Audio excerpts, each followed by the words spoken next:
So I wanted, before we get started, to let everyone know that I have a new podcast out, and it's called Meditations. If you like the Meditations segment of this current podcast, you'll like the Meditations podcast. It's nothing but 20 minutes of meditative sounds. And now, on with the podcast. Ladies and gentlemen, welcome to Caesar's Palace for 12 rounds of boxing. In the red corner, from Los Angeles, California, wearing the red trunks with the gold trim, weighing in at 125 pounds, the lightweight champion of the world, Danny Little Red Lopez. Well, Bill, our winners get a home theater receiver. That's right. Experience the full potential of high-definition video with this 72-channel digital home theater receiver from Yamaha. But wait, that's not all. They also get a 5.1-channel surround sound system from Mirage. With 5 palm-sized speakers and a compact subwoofer cube, the MX 5.1 brings you huge immersive sound with Mirage's omnipolar technology. All from the Spiegel catalog, Chicago, Illinois, 60609. And they're taking closer order as down the stretch they come. Mr. Hot Stuff has 3 lengths to make up with chocolate candy last. On the rail, take the points behind that gallant son with chocolate candy gaining on the outside. In the lead is Pioneer of the Nile being tackled by chocolate candy. They're neck and neck as they come to the wire. And Pioneer of the Nile holds off chocolate candy and wins the Santa Anita Derby. And now, on your feet, time to greet holder of 14 NBA titles, your home team, your Los Angeles Lakers. Number 3 at 6'8", 5th year out of UCLA, playing forward, Trevor Ariza. Starting at center, number 17 at 7 feet, 4th year out of St. Andrews High School, Andrew Bynum.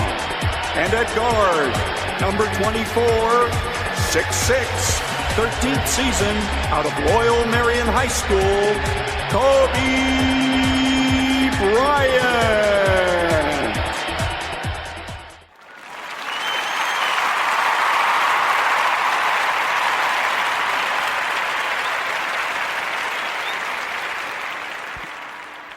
Starbucks every 10 feet at the airport, that's my favorite. I slept at a Starbucks at the airport over the holidays a few years ago. They were doing a promotion. They asked me if I wanted to buy a pound of coffee to send off to the troops. I was like, sure, I'll do that. Then the lady puts me on the spot. She goes, well, we write them a message and we send it to them. What kind of message you want to send? I'm like, gee, I don't know. Stay alert, I guess. Good morning. It's Friday, Fireman Friday, April the 25th, and this is The True Conservative. Welcome to all the butchers, bakers, and candlestick makers out there. I'm Ron, your host, and the only true conservative in the United States today. So today, after the Serenity Prayer and the patriotic song of the day, we will have headlines, patriotic shorts, motivation, Bishop Barron, Ayn Rand, and 3,000 degrees. All that and more when I get back.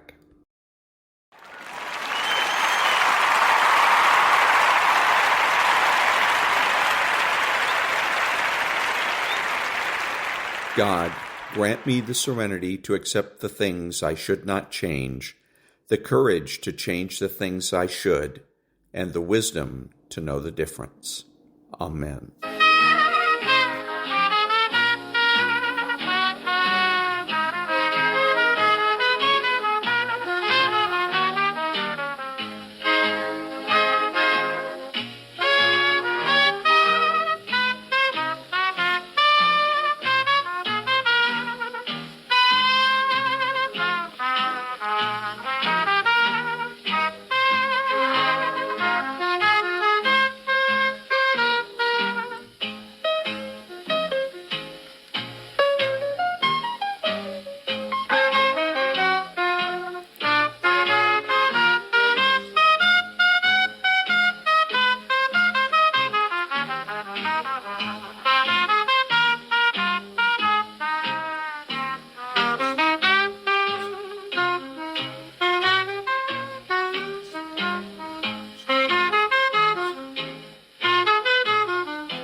Thank you. Now, the headlines. President Trump confirms that Doge will continue cutting billions in waste. Trump's making a big change to the White House grounds and says he'll pay for it himself. Beautiful morning at the White House. Alabama death row inmate executed for brutal rape, murder of girlfriend's cousin. Democrats are fighting for illegal immigrants, while President Trump is fighting for hardworking Americans. The arrest in Arkansas of 4 individuals tied to Venezuela's Tren de Aragua could be part of a sprawling crime ring moving stolen cash across state lines and into international hands. And those are the headlines for Friday, April the 25th. Back in a minute.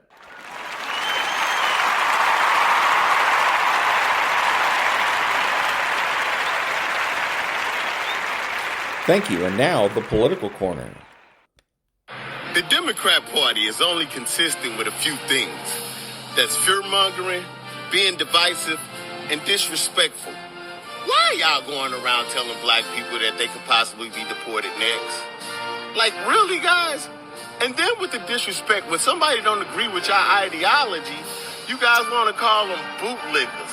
Okay, I'm Captain Bootlicker. You want to call us coons? Yeah, I'm King Coon. I mean, I don't worry about y'all words and y'all name calling and y'all disrespect personally, because I've been called worse things by better people.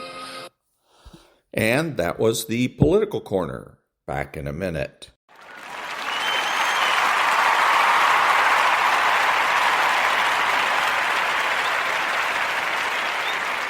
Thank you. Now the patriotic short. What happened to the tail gun on the B-52 bomber? It was suddenly removed after 2 major incidents, and both happened during Operation Desert Storm. Early in the war, a B-52 tail gunner spotted what he thought was an Iraqi fighter sneaking up behind them and opened fire. But it was actually an American F-4G flying too close. At the same time, the F-4 locked onto the B-52's tail, thinking it was an Iraqi missile system. The jet fired a missile that destroyed the back of the bomber. But the second incident was even worse. A B-52 shot down an Iraqi MiG-21. At first, this seemed like a victory, but it exposed a flaw. The tail radar was constantly emitting signals that enemy missiles could easily detect and target. And that was the patriotic short. Back in a minute.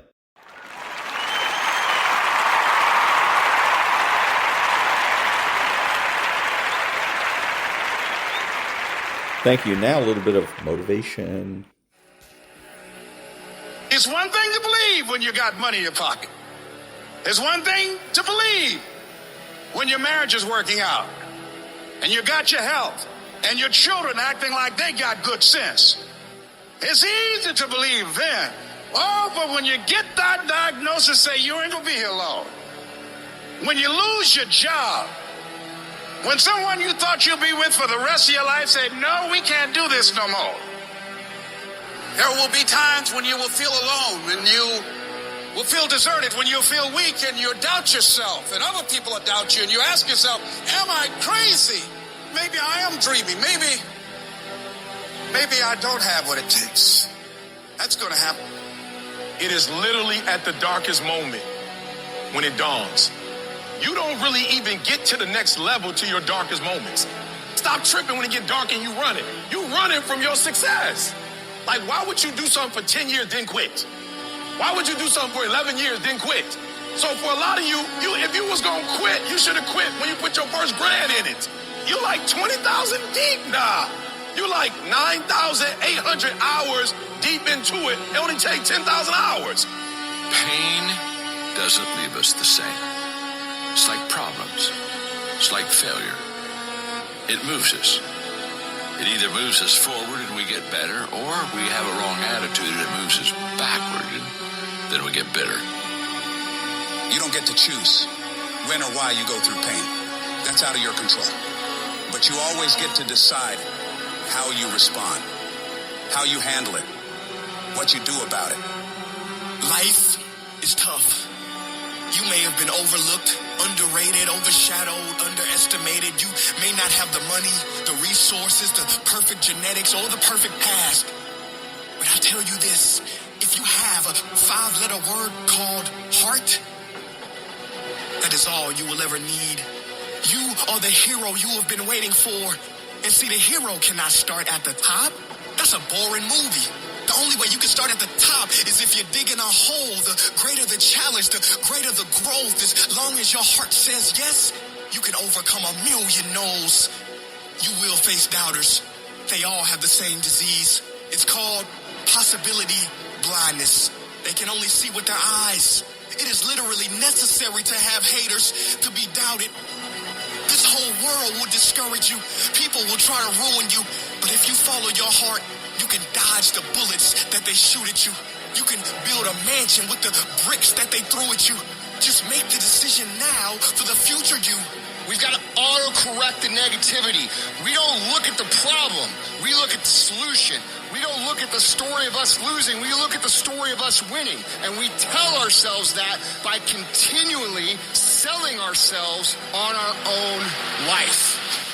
This is the vision I have for my life. This is the way it's going to be. These are my goals. This is who I am. This is my plan. These are my values. And I don't need anyone to validate me. I don't need anyone to believe in me. All I need to do is execute and believe in the work. I'm not going to rest until I have it. It's necessary. I'm going to do it. It's on me. No one's going to make it happen for me. I get some help and assistance, but I know that it's on me. Will it be easy? No, it's going to be hard, but it doesn't matter what it costs. If it's hard, I'll do it hard until I make it happen. And I know that when I'm done, the result will be there and it will feel amazing. You must trust. That's when you must believe. This is what I'm supposed to do. And when something happens to you, don't experience it as a failure, as a defeat. Look at it and find out, what is it that I didn't know? What is it that I can learn from this experience? It's done. When people have that kind of determination, when they don't allow what they don't have to become a factor, when they don't allow what the odds are to really matter, when they are constantly looking and seeking to find a way to make it happen, that's when the universe yields to you. That's when you start operating at a higher level of beingness. That's when it almost seems magical as you are able to speak the word and things begin to materialize. Sometimes when you don't know what to do and you don't know what to say and you don't know how long it's going to be, all you can do to express your fight, just keep on walking. I don't know where the money's going to come from, but keep on walking.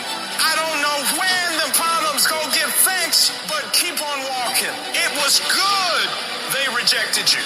It was good you didn't get the job. It was good that it didn't happen the way you imagined it. The harder the battle, the sweeter the victory. Oh, it's sweet to you. It's good to you. Why? See, when it's hard and there's a struggle, what you become in the process is more important than the dream. That's far more important. The kind of person you become, the character that you build, the courage that you develop, the faith that you're manifesting. Oh, it's something that you get up in the morning, you look yourself in the mirror, you're a different kind of person. You walk with a different kind of spirit. And people know that you know what life is, that you have embraced life. You knew it was hard, but you did it hard. And that was a little bit of motivation. Back in a minute.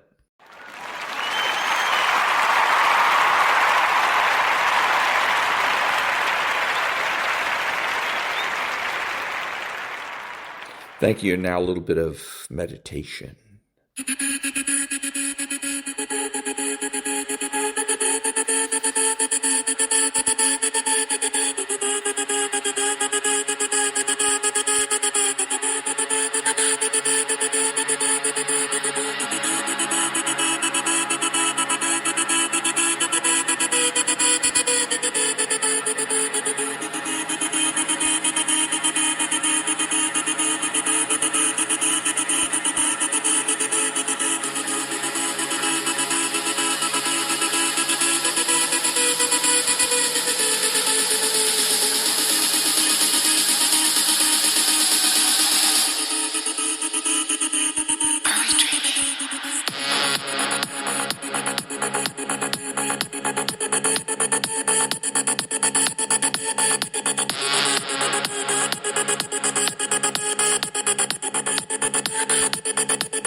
And that was a little bit of meditation. Back in a minute.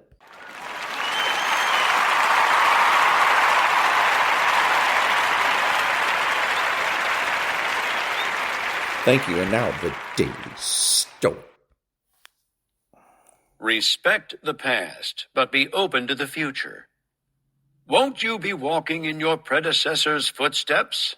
I surely will use the older path, but if I find a shorter and smoother way, I'll blaze a trail there. The ones who pioneered these paths aren't our masters, but our guides. Truth stands open to everyone. It hasn't been monopolized. Seneca, Moral Letters, 33.11. Traditions are often time-tested best practices for doing something. But remember that today's conservative ideas were once controversial, cutting-edge, and innovative. That is why we can't be afraid to experiment with new ideas. In Seneca's case, he might be embracing some new philosophical insight that improves on the writing of Zeno or Cleanthes. In our case, perhaps a breakthrough in psychology improves on the writings of Seneca or Marcus Aurelius. Or perhaps we have a breakthrough of our own. If these ideas are true and better, embrace them, use them. You don't need to be a prisoner of dead old men who stopped learning 2,000 years ago. And that was the Daily Stoic. And now, the Catholic Church. The Catholic Church in the USA is restoring itself in many ways to pre-Second Vatican Council traditions. Here's how. Number 3, there are dozens of parishes around the country that are reinstalling their altar rails that were taken down in the 1970s, and they're introducing ad orientem masses where the priest mostly faces away from the congregation. Number 2, new Catholic churches are becoming beautiful again. The Cathedral of the Most Sacred Heart of Jesus in Tennessee, St. Michael's Abbey in California, and the Blessed Stanley Rother Shrine in Oklahoma, just to name a few. Number 1, a 2024 New York Times piece found that new priests are overwhelmingly orthodox in their theology, liturgical tastes, and politics. And that was the Catholic Church. And now, the Ayn Rand thought of the day. Quote, racism is the lowest, most crudely primitive form of collectivism. It is the notion of ascribing moral, social, or political significance to a man's genetic lineage. The notion that a man's intellectual and characterological traits are produced and transmitted by his internal body chemistry, which means, in practice, that a man is to be judged not by his own character and actions, but by the characters and actions of a collective of ancestors." Unquote. And that was Ayn Rand from the chapter Racism in the book The Virtue of Selfishness. Back in a minute.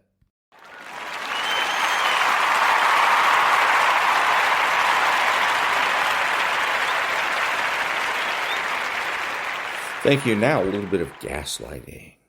Gaslighting is a mind control strategy that is purposely, systematically done to control another person by changing their thoughts, feelings, memories, and their belief system about who they are. I call that a gaslit self-narrative. As I explained in my Human Magnet Syndrome book, we all have a self-narrative. Let's pretend we're being interviewed and they ask us, "Who are you?" Those searching questions. Well, we start talking to them about ourselves. Well, the gaslit narrative is the same process, but the information that you believe was covertly, secretly implanted into your mind, and the environment was systematically changed so that it could prove to you that you have problems or you are or are not a certain type of person. Gaslighters are covert narcissists. After a while, the covert narcissist reconfigures your mind, reconfigures your personal narrative, and the story that you believe is not accurate anymore, but you don't.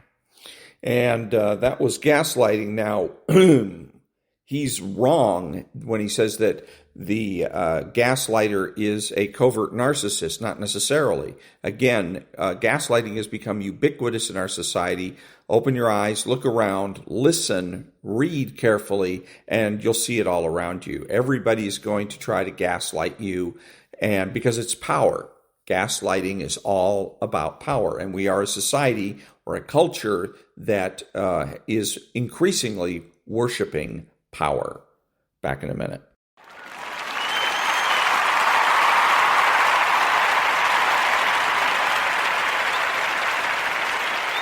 Thank you, Maria, then Stu. I'm surprised. Boston used to be a very clean town. It's not anymore. Yeah.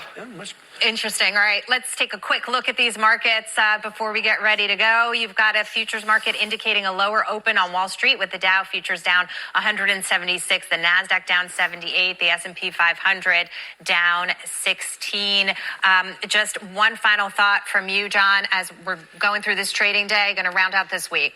I think that looking ahead, the equity market became overly concerned about a possible recession resulting from the tariffs. My sense is that cooler heads will prevail. Issues related to tariffs will be resolved quickly enough so that the economic recovery continues. And we had 3 straight days of gains. We're seeing some moderate pressure right now if it doesn't worsen during the session. So that sounds like a great take. John Lonsky, Chris Johnson, it was so great to be with both of you this morning. Really appreciate it. Have a wonderful weekend. We're going to send it over to our friend Stuart Varney. Take it away. I shall take it. And good morning, Jackie. Good morning, everyone. Trade developments are coming thick and fast. Wall Street is responding. In a Time magazine interview released just a few hours ago, Trump says it would be a total victory if 20 to 50% tariffs are still in effect 1 year from now. That didn't go down well. Futures went from positive to negative very quickly. But the president did also tell Time magazine that he'd made 200 deals in tariff negotiations. Currently, we have the Dow down almost 200 points, a minor loss for the S&P, the NASDAQ down about 94 at this stage. Other developments. Reuters reports that China may exempt some American goods from tariffs. That's a plus. An extensive deal with India has taken shape. It covers both goods and services. That extends the range of the talks. Treasury Secretary Bessent says expect a quick deal with South Korea. That's another positive. That's your tariff news. Plenty of headlines, not that much clarity. Let's get back to stocks and look at Google. Big profit in their earnings report, strong ad sales, and the stock is up, 3.4%. Maybe that's a pointer for the other big tech stocks that report next week. Politics. The president will soon be on his way to Rome for the funeral of Pope Francis. Dozens of world leaders will be there, many of them engaged in tariff talks. Meetings will be held. We're looking for any announcement that could move the market come Monday morning. On the show today, California's economy is now larger than Japan's. But it's not because the Golden State is racing ahead. It's because Japan, with a sharply declining population, is falling back. New Fox polls show controlling the border is the biggest Trump win. Inflation is voters' number one concern. And Fox News star Dana Perino joins us. Her new book is out. It's about the best advice for building a great career. I am in the book, giving advice on retirement. I'm still here, though. This Friday, April the 25th. How's it going? Yeah, April the 25th, 2025. And that was Maria and Stu, Nonprofit News Now. Back in a minute.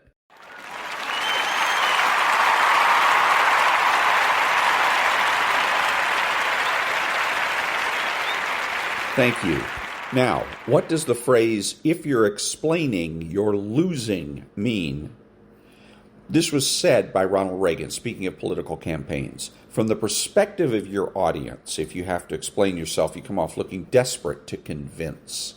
As a consequence, you lose the high ground.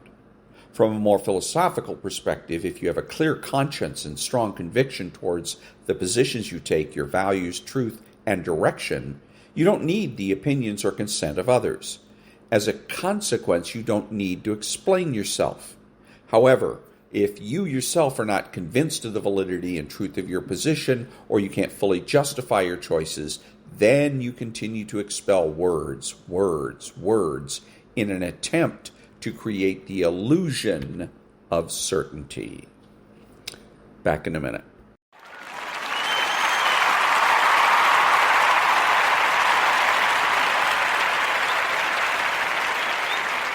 Thank you. And now, 3,000 degrees. 18. The deluge continued into the night. Great fountains of water arcing from the nozzles on the aerioscopes and ladder trucks and showering down on Worcester cold storage. The flames were aggressive, belligerent, as if they'd been emboldened by having forced mortal men to flee for their lives. They feasted on the innards of the warehouse, chewed through the massive timbers and joists that held each floor in place, melted the cork and polystyrene, consumed the partition walls and scraps of trash. Once the fire had pierced the roof, burned wide and ragged holes through the tar and the asphalt, it was able to inhale more oxygen, blow it back out, bright and hot. Mike stood on the street at midnight, after he told Joan Lyons her boy was missing, and Patrick Spencer his dad was lost, and in East Brotherton he was sorry. He watched the fire rage through smudgy spectacles. A black rain mizzled from the sky, droplets of ash that had risen on clouds of steam, and liquefied particles of insulation and roofing, all of it mixing into a charcoal mist that speckled Mike's coat, his helmet, his eyeglasses. He didn't have to be there. Most of his men, the guys who had fought the initial stages of the battle, had been pulled out, relieved by fresh troops and sent back to their stations to rest and grieve. Counselors were waiting for them, fellow firefighters and psychologists who specialized in disaster, to talk to anyone who wanted or needed their help. Mike didn't want to talk to anyone, not then. There was nothing he wanted to say, nothing he wanted to hear. What could anyone tell him anyway? That it wasn't his fault? That 6 men, good men, his men, choked to death because they had lousy luck, or because God was in a particularly vengeful mood that evening, or because, the worst thing of all, sometimes bad shit just happened? That he hadn't made a mistake, that there was nothing else he could have done, no decision he should have made sooner or later or differently, that it just wasn't his fucking fault? Would anyone say that? Would it matter? And would he believe it? Mike wiped his glasses, smeared the soot, put them back on the bridge of his nose. He glowered at the warehouse. The building from hell, he thought, as if it were the demonic villain in a low-budget thriller. You've got them in there, he muttered, talking under his breath, cursing the building as if it were alive. You've got 6 guys in there. The night rumbled, a concussion pulsing through the warehouse. Embers and sparks exploded into the sky, cascaded over the walls, fell to the street like fireworks, and the flames leapt higher, glowed more brightly. Mike guessed that one of the floors had collapsed, the impact throwing the cinders into the air, the rush of fresh air fanning the fire like a giant, clumsy bellows. He was 50 yards from the building, across Franklin Street in a parking lot, where Car 3, his expedition, had been stationed as a makeshift command post. Yet he could feel the heat, a gust of warm wind that drove the temperature into the 80s. Mike watched the men arrayed around the building. He saw firefighters from Paxton, Millbury, and Boston, men in blue windbreakers with ATF for the Bureau of Alcohol, Tobacco, and Firearms stenciled in yellow on the back. The night strobed with red, white, and blue, the lights from fire trucks, and farther out, police cars blocking the nearby streets, diverting traffic from the area. A mile or so to the west, out of view, state police troopers parked their gray and blue Crown Victorias across the eastbound lanes of Interstate 290, blocking traffic. In the lot opposite the warehouse was a van from the state medical examiner's office in Boston. Mike knew there would be 6 body bags inside. He replayed the night in his head. It came back to him in shards of memory, each clear and precise, but out of sequence, disjointed. The view from the highway, pale smoke drifting lazily from the roof, flames swirling toward the elevator shaft, 3 identical doors on the 3rd floor. The plunge into darkness, Sully in front of him. I can't find Jay and Joe. Calling in the 2nd alarm, being cautious, gathering reinforcements before he needed them. Paul Brotherton on the radio. Mayday, Mayday. The shriek over the phone when he told Kathy Lyons her brother was missing. Jimmy Peaches behind him. We couldn't make the 3rd floor. All those men in front of him, angry, bewildered, horrified, screaming. They're still up there, God damn it. He held that moment in sharp focus, examined it, dissected it. He'd been lucid, he was sure of that. It occurred to him that he hadn't been scared, that he'd been almost calm. The most awful decision he had ever been forced to make, one fogged by loyalty and responsibility and honor and tradition and unimaginable distress, had been wholly pragmatic. He remembered his words, the blunt declaration. We've already lost 6. We're not going to lose any more. Another concussion shook the warehouse. More sparks raced up to the sky, soaring 200 feet above the streets, and the flames leaped again. A 2nd floor had collapsed. Mike looked toward the warehouse, felt the hot wind blow into his face, watched the water spray into the fire, then rise out as steam. No man could survive that, he thought. Not inside, crawling blind, trying to feel his way out. If he'd sent anyone else in, if he let even one of those men push past him, charge into the boiling black, he'd be dead. He had been right to call it off, order everyone out. He was sure of it. Paul Brotherton was not dead. He was only missing.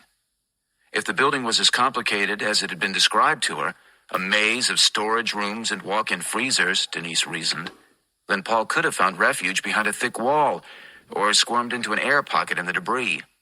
People, ordinary people who weren't as skilled or as brave or as resourceful as a fireman on Worcester's Rescue 1, had survived beneath the rubble of an earthquake for days, a week, sometimes longer. Yes, she told herself, Paul was missing, but he was alive, and he would be when the other firemen, his brothers, dug him out in the morning. Paul was dead. Denise was sure of it now. He'd run out of air in the belly of an inferno, and when a man could only breathe searing poison, he dies. It was an immutable law of physiology. She had been a nurse long enough to know how it had happened, too. His death had been relatively painless, or it should have been. The smoke would have scorched his throat, but it would have only hurt for a minute, until the carbon monoxide polluted his bloodstream, addled his brain, rendered him mercifully unconscious. But she could be wrong. She thought of the earthquake survivors again, limp and dusty, rescuers lifting them from a mountain of shattered concrete. Their wives had believed those men were dead, and they'd been wrong. Denise could be wrong. Until they pulled a dead man from the ruins of Worcester Cold Storage, she could hope she was wrong. Her 6 sons, Paul's 6 sons, could hope too. 3 of the boys were awake when she got home. It was 1:30 in the morning, and there were people in the house, friends and relatives, all talking nervously, some of them crying. The boys asked their mother what was going on. "There's a really bad fire, guys," she said. And what? Daddy's dead? Daddy's missing? Daddy's trapped under smoldering bricks, waiting to be dug out? She didn't know, which is what she told them. "It's a really bad one. I don't know if Daddy's going to be able to beat this one." Mike, the oldest, didn't say a word, just turned and walked away. Brian threw up. Timothy, 9 years old, the fourth son, simply wept. The warehouse was still burning at dawn, heaving lead-gray smoke up against the morning's flat silver sky. The worst had passed, the towering flames finally beaten back, the fuel inside depleted and soggy. But the fire was stubborn, refusing to completely surrender. No one had been able to get back inside since Randy Chavour had crawled out just after 8 o'clock the night before.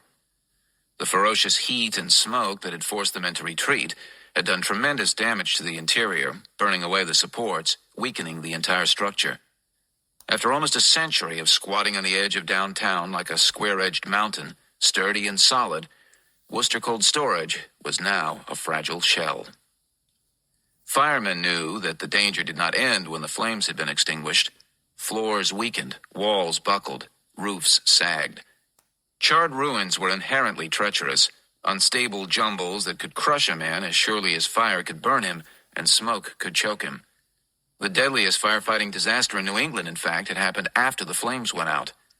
On June 17, 1972, Boston firemen spent 3 hours snuffing a 4-alarm fire at the old Hotel Vendôme.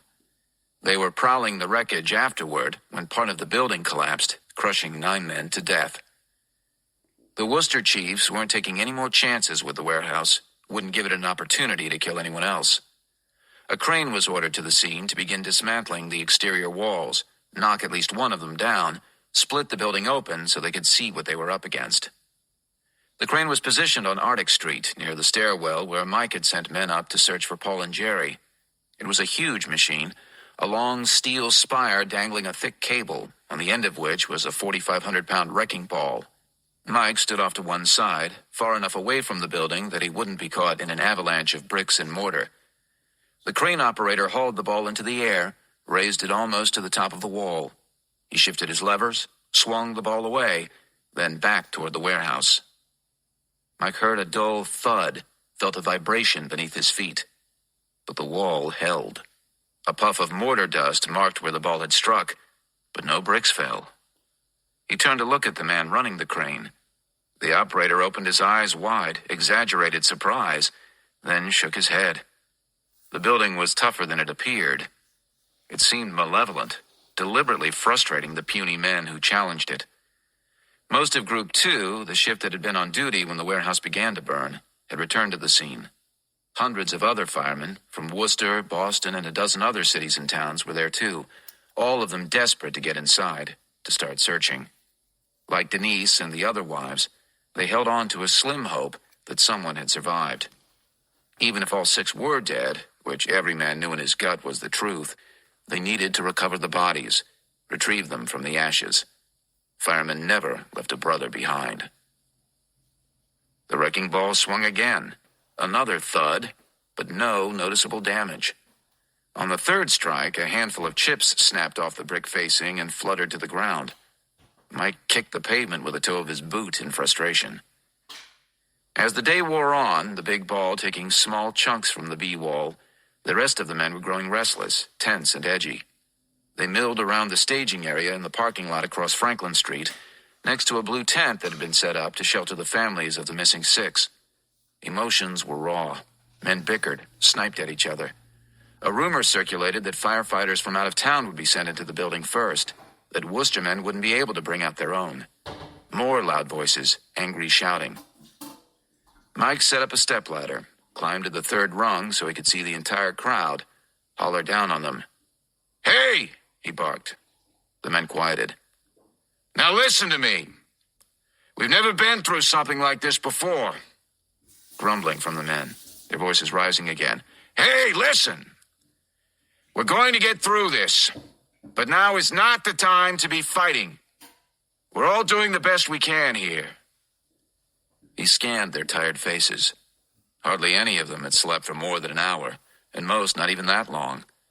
They were still caked in sweat and cinders. Some of them had feared for their lives only hours before, had been certain they were going to die right there, right then. And they wanted to go back in. Mike understood how they felt. He wanted to get inside. By late afternoon, the wrecking ball had hammered a rough V shape through the B wall, making it seem as if the bricks were being slowly unzipped. From Arctic Street, Mike and the rest of the men got their first clear view of the inside. The floors had indeed collapsed, pancaking one on top of the other. The second floor had apparently held, though it was hard to be certain from that angle. The rubble from the upper floors was piled more than 20 feet deep. Finding the bottom would take days of digging. The men could also see the firewall, opposite of and parallel to the side the crane was dismantling. From the doorways cut into it and the holes that had once held the charred stubs of floor joists, they could count exactly how many levels the warehouse had contained. 6, which meant Paul and Jerry had been lost on the 5th floor, 2 down from the roof. At least they'd looked in the right place. A team of searchers ventured onto the pile shortly before dusk. They did only a surface scan at first, carefully picking their way through the smoldering debris, looking for any sign of movement, any trace of the missing 6. Spot fires flared, and flames still crackled from behind the firewall. Mike was exhausted, but he remained on his feet, patrolling the grounds, picking through the ruins. He wondered if he might be in shock, if the enormity of the fire, of the loss, had overloaded his emotions. He hadn't shed a tear or thrashed in a rage. 6 men down. It didn't seem real. He was too close to it, surrounded by it. From his position on Franklin Street, he couldn't see the grief rippling outward, through the city, across the state, into the wider world. The streets nearby were crowded with pedestrians who stared at the gray ribbons of smoke puffing into the air. They were hushed and somber, not morbid gawkers come to rubberneck the gore, but more like mourners come to pay their respects on hallowed ground. Governor Paul Cellucci ordered all state flags to be flown at half-mast. At most of the fire stations in the Commonwealth, the flags were lowered as a matter of course. President Bill Clinton wrote a letter of condolence, which was printed in the local paper. Hillary and I were deeply saddened to learn of the tragedy that has struck the Worcester community. The 6 firefighters, who are now missing and presumed dead, valiantly put their lives on the line in the effort to save others and protect their city. Their courageous service reminds us all of the tremendous commitment and sacrifice made by the thousands of firefighters across America who risk their own lives every day to protect our communities. Ordinary folk sent condolences and cash.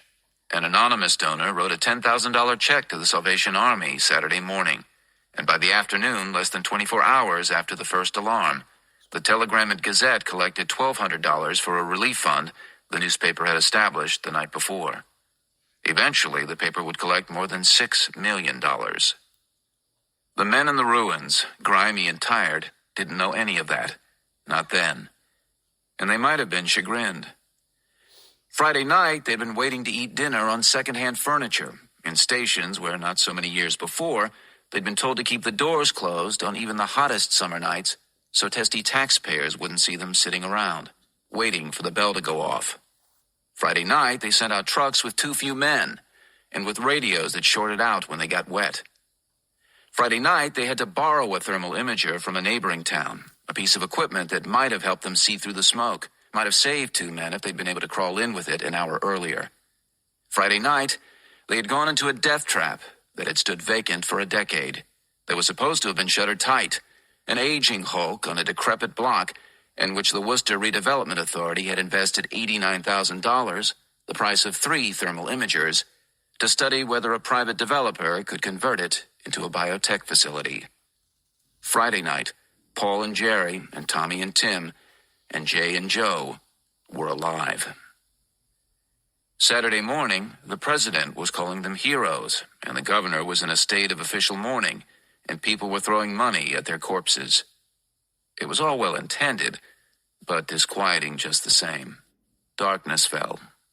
Lights were attached to large stands, their beams directed into the warehouse, illuminating the wreckage and the men who scoured it. I could feel the fatigue now, his reflexes slowing, his mind blurring. He decided to get some rest, come back early the next morning. From the look of things, there would still be work to do then, enough digging for everyone. He got home and took a long, hot shower, scrubbing off the filth, trying to wash away all the dirty traces of the night. He thought about the details of the recovery, how cranes and backhoes could do some of the work, but that most of it would have to be done with shovels and sifting screens. He was still thinking like a tactician, professional, focused. After he dried himself and dressed, he padded through the den and into the living room and eased into an easy chair covered with orange velour, so old that it had molded to his shape. The chair faced the front window. He stared at the Lyons' house, his mind numb. The phone rang. He picked it up. Hello? It was Kate, his oldest daughter. Hi, Daddy. Mike heard her voice and started to cry. He sat in his chair, facing the window, and wept. And that was Chapter 18 of 3,000 Degrees, the true story of deadly fire and the men who fought it, by Sean Flynn. Back in a minute.